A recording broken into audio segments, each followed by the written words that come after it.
Hello, and welcome to the City of Buena Park Parks and Recreation Master Plan Workshop 3 video. My name is Zachary Meeting, and I'll be guiding you through the presentation.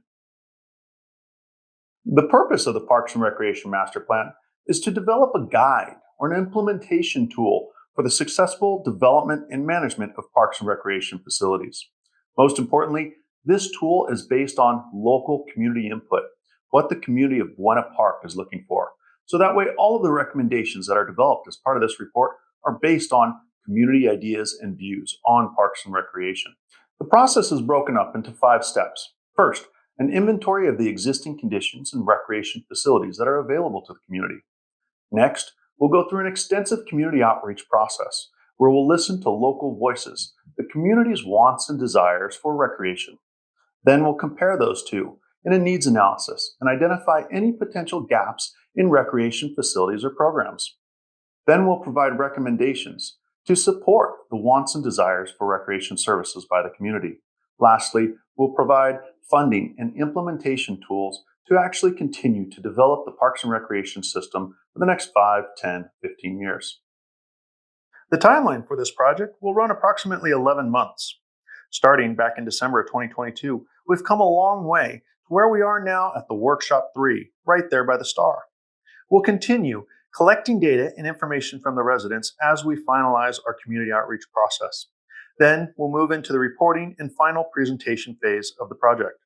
As part of our background document review, we'll look at the existing facilities, existing conditions, as well as existing reporting elements, such as the adopted budget for 2022-2023, the land use plans, where recreation patterns exist, where homes exist, as well as open space and recreation elements as part of the general plan.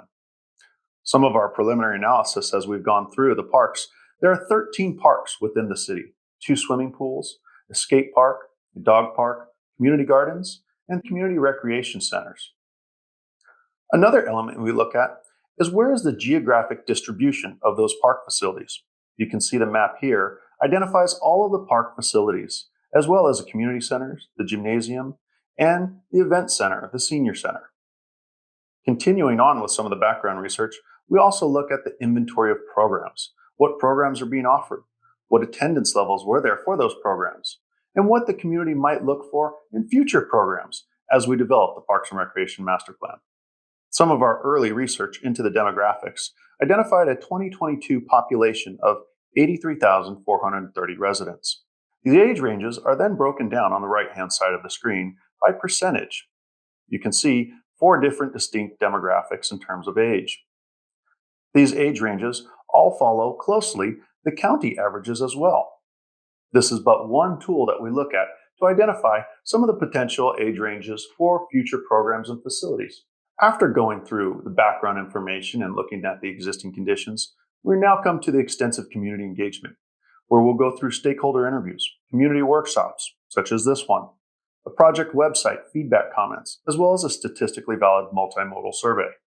Throughout this process, we've heard from a lot of community members through stakeholder interviews, website information sharing, total feedback submittals from the online website, Workshop 1 and 2 surveys, as well as a multimodal survey.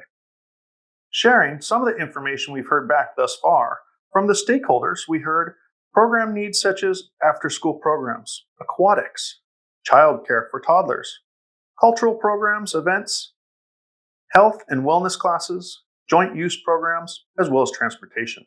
Some of those facilities and needs that we've heard include items such as bike trails, Brenner Park improvements, exercise equipment, fitness center, pump track, seating, as well as walking trails.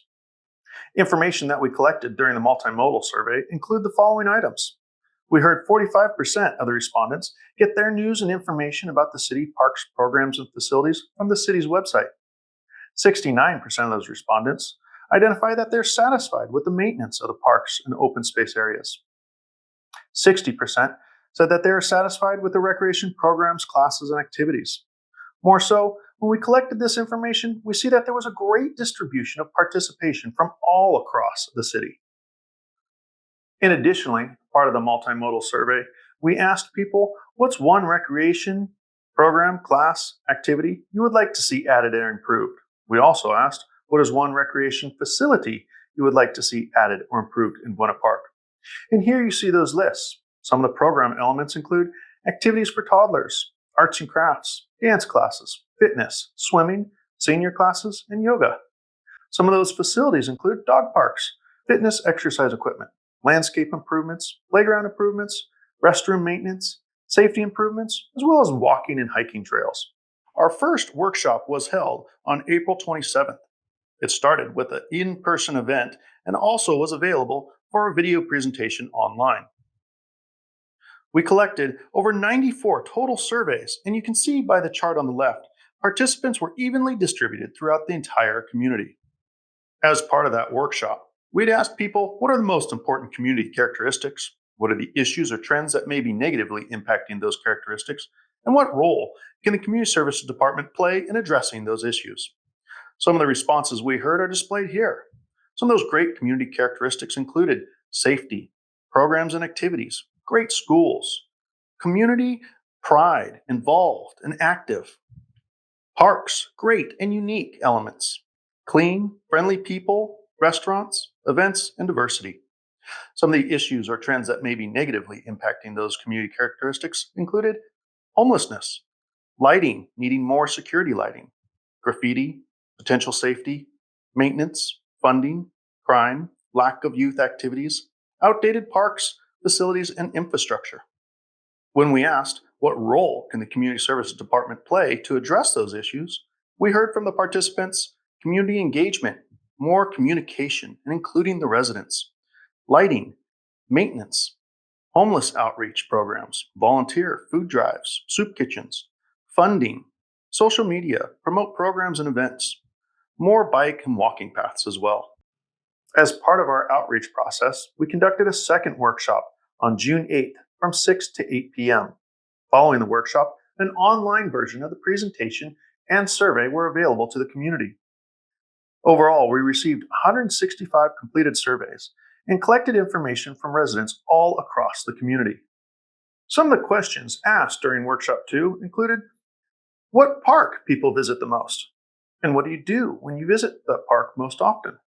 And we heard some of those top items. The most visited park, according to workshop participants, was Boiserank Park. Second was William Peak Park, as well as a couple others in third and fourth. What people do when visiting this park was organized recreation classes or programs led by an instructor being the number one item. The second was recreation activities like walking, picnicking, nature viewing, or dog walking. Several other mentions were listed in there as well too. This gives us insight to how people are recreating, whether individually or within a group. Additional questions that were asked during that workshop were, what's one park feature or recreation facility you would like to see added or improved, as well as what is one program, class, or activity you'd like to see added or improved. Some of those facility mentions we heard were aquatic facilities improvements, pickleball, playground improvements, senior center, trails, as well as walking and running paths. Some of those program activities that were mentioned by the respondents of this workshop were aquatics, benches and seating, community events, pickleball, shade, special needs programs, as well as walking and running paths. At any point in time, you can visit buenaparkparksmasterplan.com to see additional information that we've collected from the community. As we collect information, we'll continue to post it on the project website so you can see the evolution of the Parks and Recreation Master Plan online. Should you have any questions or comments during this process, there's a feedback button that will be live throughout the entire process so that you too can participate at any point in time during this process and have your thoughts heard. Make sure to take the survey listed below, as well as come back, check the project website, buenaparkparksmasterplan.com, for updates, as well as future information when we'll be going to Council to share the results and findings of this Parks and Recreation Master Plan. Thank you for watching the Workshop 3 video presentation for the Buena Park Parks and Recreation Master Plan. I look forward to hearing all of your thoughts and ideas as we conclude the master planning process.